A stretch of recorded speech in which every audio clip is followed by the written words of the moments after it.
Ketika kita minum obat, biasanya kita berharap untuk sembuh, tapi ternyata obat juga bisa menimbulkan efek yang tidak kita inginkan. Nah, disinilah pentingnya memahami efek samping obat atau ESO. Nah, pada video ini saya akan menjelaskan bagaimana kita mengenali, menilai, dan menangani efek samping obat dengan benar. Nah, sekarang kita mulai dari pengertian dasarnya terlebih dahulu. Nah, efek samping obat atau ESO adalah respon yang merugikan dan tidak diinginkan yang terjadi pada dosis normal penggunaan obat. Nah, jadi ini bukan karena salah pakai, tetapi memang reaksi dari obat itu sendiri. Untuk contohnya, seseorang meminum antihistamin untuk alergi, tetapi malah merasakan kantuk. Nah, itu termasuk efek samping dari obat antihistamin tersebut. Jadi, yang perlu diingat, efek samping obat itu pasti ada hubungannya dengan obat yang digunakan. Nah, selanjutnya kita perlu membedakan jenis-jenis reaksi obat. Yang pertama, itu ada side effect, yaitu efek yang bisa diprediksi. Contohnya, obat flu yang dapat menyebabkan kantuk. Yang kedua, itu ada reaksi alergi, di mana respon dari sistem imun. Contohnya, setelah meminum antibiotik penisilin, muncul ruam atau gatal. Nah, yang ketiga, itu ada reaksi idiosinkrasi, yaitu reaksi yang tidak bisa diprediksi dan jarang terjadi. Contohnya, obat tertentu yang dapat menyebabkan anemia pada orang tertentu saja. Dengan memahami perbedaan ini, kita bisa lebih mudah mengenali jenis efek samping yang terjadi. Nah, selanjutnya ada klasifikasi Rawlins, di mana efek samping obat juga diklasifikasikan menjadi 6. Yang pertama itu ada tipe A atau augmented, di mana itu berkaitan dengan dosis. Contohnya, obat antihipertensi yang menyebabkan tekanan darah terlalu rendah. Yang kedua ada tipe B yang tidak dapat diprediksi seperti alergi obat. Yang ketiga ada tipe C karena penggunaan jangka panjang, misalnya penggunaan kortikosteroid yang bisa menyebabkan osteoporosis. Yang keempat ada tipe D, muncul secara tertunda, misalnya efek yang baru muncul setelah lama penggunaan. Lalu ada tipe E yang terjadi saat obat dihentikan seperti gejala putus obat. Dan yang terakhir itu ada tipe F, adalah kegagalan terapi, yaitu obat tidak memberikan efek yang diharapkan. Nah, kenapa kita harus memahami efek samping obat? Karena efek samping ini tuh bisa menyebabkan hal-hal serius seperti perpanjangan masa rawat inap, penurunan kualitas hidup, kegagalan terapi, bahkan sampai kematian. Oleh karena itu, perlu dilakukan monitoring dan pelaporan yang terstruktur. Nah, sekarang muncul pertanyaan penting. Bagaimana kita tahu bahwa efek ini tuh benar-benar disebabkan oleh obat? Untuk menjawab itu digunakan algoritma Naranjo. Metode ini tuh membantu kita menilai hubungan antara obat dan efek samping secara lebih objektif. Nah, penilaian ini didasarkan pada waktu munculnya efek, respon setelah obat dihentikan, dan kemungkinan penyebab lainnya. Nah, algoritma Naranjo ini terdiri dari 10 pertanyaan penting. Nah, yang pertama itu apakah reaksi ini sudah pernah dilaporkan sebelumnya?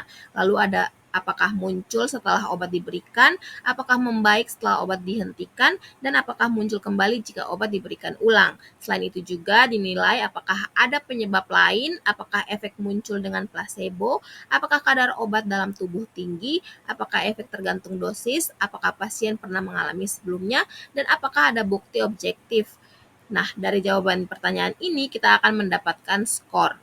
Nah, berdasarkan skor tersebut, kita bisa menentukan tingkat hubungan obat dengan efek samping. Jika skornya tinggi, maka disebut dengan definite atau pasti, jika sedang disebut probable, dan jika rendah disebut possible, dan juga jika sangat rendah disebut dengan doubtful atau diragukan. Nah, di sini juga ada contoh kasusnya, supaya lebih jelas. Seorang pasien minum amoksisilin, lalu muncul ruam kulit setelah obat dihentikan, ruamnya hilang. Dan kita tahu bahwa antibiotik ini tuh memang sering menyebabkan alergi.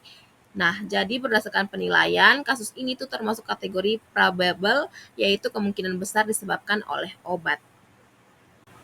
Nah, selanjutnya, tidak semua pasien memiliki resiko yang sama terhadap efek samping obat. Nah, misalnya pasien lansia di mana dia tuh lebih beresiko karena fungsi organ yang menurun dan biasanya mengonsumsi banyak obat. Nah, yang kedua itu ada pada anak-anak, sistem metabolisme yang belum sempurna sehingga lebih sensitif terhadap obat. Nah, yang ketiga pada ibu hamil, obat bisa berdampak pada janin, dan pada pasien dengan gangguan ginjal atau hati, obat bisa menumpuk dalam tubuh. Nah, di sini ada contohnya di mana ada lansia dengan penggunaan banyak obat itu dapat resikonya bisa interaksi obat. Yang kedua itu ada pada anak-anak, di mana dia dengan metabolisme yang belum matang itu beresiko overdosis. Jika efek samping terjadi, maka harus dilaporkan. Nah, di Indonesia, pelaporan dilakukan melalui sistem MESO yang dikelola oleh BPOM. Nah, pelaporan ini itu menggunakan formulir kuning yang berisi data pasien, obat yang digunakan, kronologi kejadian, dan tindakan yang dilakukan. Nah, prosesnya dimulai dari identifikasi efek samping, kemudian dicatat, diisi dalam formulir, dan dilaporkan. Nah, untuk cara pengisian formulirnya, yang pertama, itu isi identitas pasien seperti nama singkatan, umur, berat badan, dan pekerjaan. Pastikan data ini lengkap karena membantu menilai faktor resiko dari pasien. Nah, selanjutnya, pilih jenis kelamin dan isi status kehamilan jika pasien perempuan, karena ini sangat berpengaruh terhadap keamanan obat. Nah, kemudian, tuliskan penyakit utama pasien dan kondisi akhirnya, misalnya sembuh atau belum sembuh. Jangan lupa isi juga penyakit penyerta seperti gangguan ginjal atau alergi, karena dapat mempengaruhi efek obat. Nah, masuk ke bagian utama yaitu efek samping obat. Nah, tuliskan gejala yang terjadi secara spesifik, misalnya ruam kulit atau mual, serta kapan mulai terjadi. Hindari istilah umum seperti alergi tanpa penjelasan. Nah, selanjutnya itu kesudahan efek samping. Apakah sudah membaik atau belum? Jika pasien pernah mengalami reaksi serupa sebelumnya, tuliskan riwayat ESO-nya atau efek samping obatnya. Nah, pada bagian data obat, tuliskan semua obat yang digunakan, lalu tandai obat yang dicurigai sebagai penyebab. Sertakan dosis, cara pemberian, serta waktu mulai dan berhenti penggunaan obat. Nah, tambahkan juga keterangan penting seperti respon setelah obat dihentikan atau terapi yang diberikan jika tersedia lengkapi dengan data laboratorium. Nah, terakhir, isi tanggal dan tanda tangan pelapor. Nah, intinya formulir ini itu harus diisi secara lengkap, jelas, dan kronologis karena sangat penting untuk memastikan keamanan penggunaan obat. Nah, setelah efek samping teridentifikasi, langkah selanjutnya adalah penanganan. Yang pertama adalah menghentikan obat yang dicurigai. Yang kedua, menurunkan dosis jika memungkinkan. Yang ketiga, mengganti obat dengan alternatif yang lebih aman. Dan yang keempat, itu memberikan terapi suportif untuk mengatasi gejala.